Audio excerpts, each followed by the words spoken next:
मतदार याद्यांमधील आक्षेपांचं काय करायचं? निवडणूक आयोग आता अधिकाऱ्यांचं खरं तर केंद्रीय आयोगाला तसं पत्र आहे। सर्वपक्षीय नेत्यांनी आवाज उठवताच हालचालींना आता वेग येताना दिसतोय। मतदार याद्यांमधील घोळ्यासंदर्भात सर्वपक्षीय नेत्यांनी आवाज उठवलेला होता। 2 वेळा मुख्य निवडणूक अधिकाऱ्यांची भेट घेण्यात आलेली होती आणि त्यानंतर मात्र या सगळ्या संदर्भात केंद्राला राज्य निवडणूक आयोगाकडून विचारणा होतीये।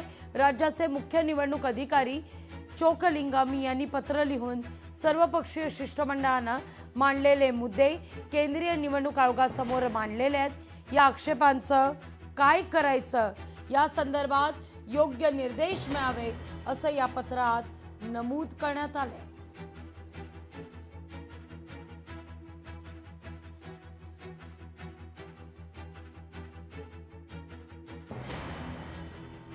या सगळ्याविषयी अधिक माहिती घेऊया आपले प्रतिनिधी चेतन ननावरे यांच्याकडून। चेतन, आपण पाहिलं तर या सगळ्यावर खरं तर जेव्हा मवियाचं शिष्टमंडळ किंवा मनसे सुद्धा या शिष्टमंडळात होतं, चर्चा झालेली होती चोक्कलिंगम यांच्या समवेत। त्यावेळी बऱ्याच मुद्द्यावर चोक्कलिंगम यांचं म्हणणं होतं हे मुद्दे आपल्या अखत्यारीत येत नाहीत। आता मात्र या सगळ्या प्रकरणी केंद्राला, केंद्रीय निवडणूक आयोगाला अवगत करण्यात येत आहे। काय माहिती आहे?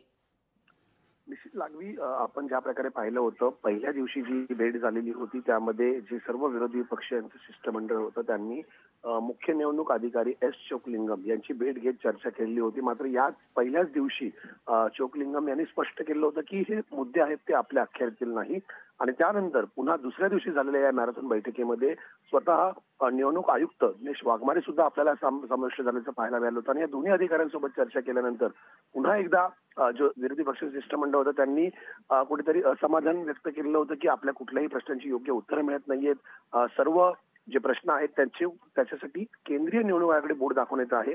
मात्र या निवेदनाची आता दखल राज्य निवडणूक आयुक्त आणि अधिकारी या दोघांनी घेतलेली आहे आणि या संदर्भात अधिक मार्गदर्शन करावं, अधिक अवगत करावं यासाठी आता केंद्रीय निवडणूक आयोगाला एक पत्र देण्यात आलेलं आहे।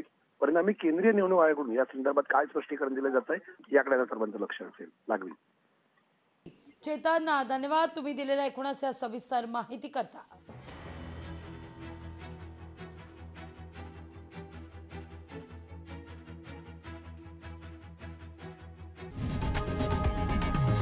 लोकशाही मराठी ऐका, पहा, जागरूक रहा।